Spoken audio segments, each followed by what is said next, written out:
Hello. I made a quick video to show the options that students have available to them if they so choose to avail themselves of some help out there that's online when we have our unproctored online tests in the math department. So here is my WebAssign test that I had this summer, and I tried to make more conceptual type questions to thinking that in hopes that it would be less easy to cheat. But I just want to show you what's out there. So for number one, you can see it's not just a straight computation, it's kind of a word problem. It does have a randomized value here, that red lettering of red font for 36. The first thing we're going to look at is a website called Chegg.com. So you can copy and paste. If you have a subscription, you can see the complete solution. If you don't have a subscription, you can see if there is a solution out there. But you can copy and paste into the search bar. And as you can see, I did buy a subscription to Chegg. You can see that this was answered by a tutor. So one of my students put this up here, and somebody helped them out with it. This is area of 16, so student that had an area of 16. So another student put that out there that didn't have 36, but it's easy enough to see how to do it no matter what the randomization is. For the next question, one would think, okay, this is a graph I created myself. You can see I coded in WebAssign to put the student's name here to slow them down a bit if they're trying to copy and paste directly from the problem. You can see the questions, the specific questions asked. Again, this was created by me. But if I Google this, use the given graph of the derivative f prime,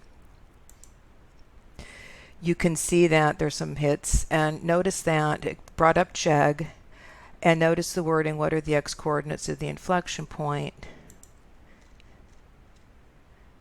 exactly from my test. The next question, this is a fairly standard type question. However, I did want to show you another website called Mathway that was actually bought by Chegg, so it's a solver.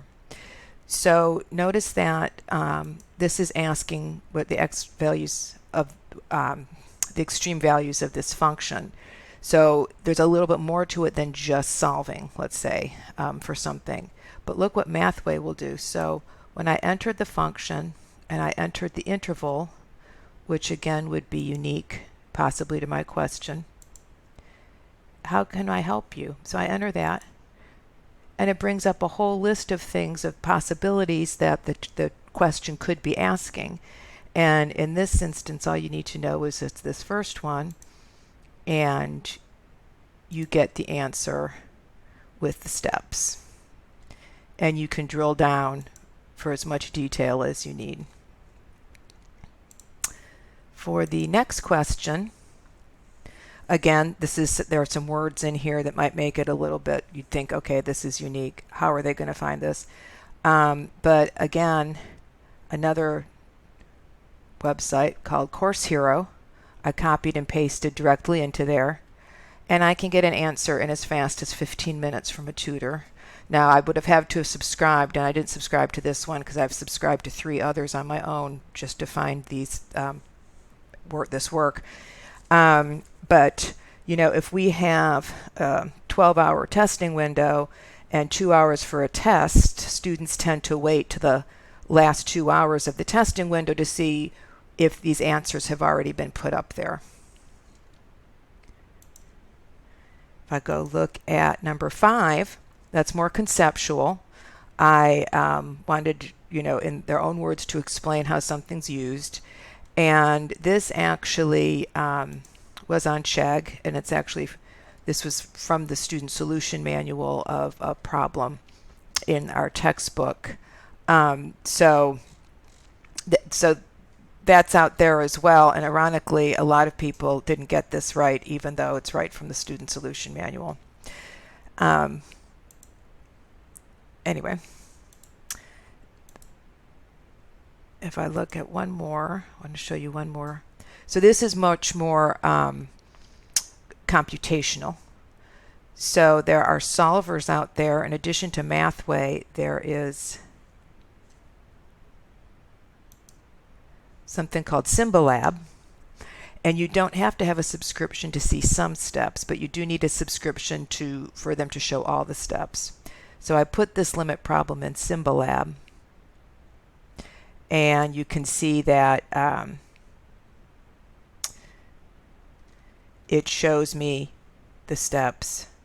When again, I have a subscription to this, I drill down and it shows me the steps and even throws up a graph for me. So in addition to, possibly having a ghostwriter and collaborating via Teams or Google Meet with each other, these are some of the ways that students can so easily cheat on tests, and it's why it's so time consuming to try to write a test that's cheat proof. You can't. And to try to grade a test that's to catch all the cheating is just mind-boggling. So that's all I wanted to show you. If you have any questions, please feel free to reach out to me, Ann Magnuson. Thanks. Bye-bye.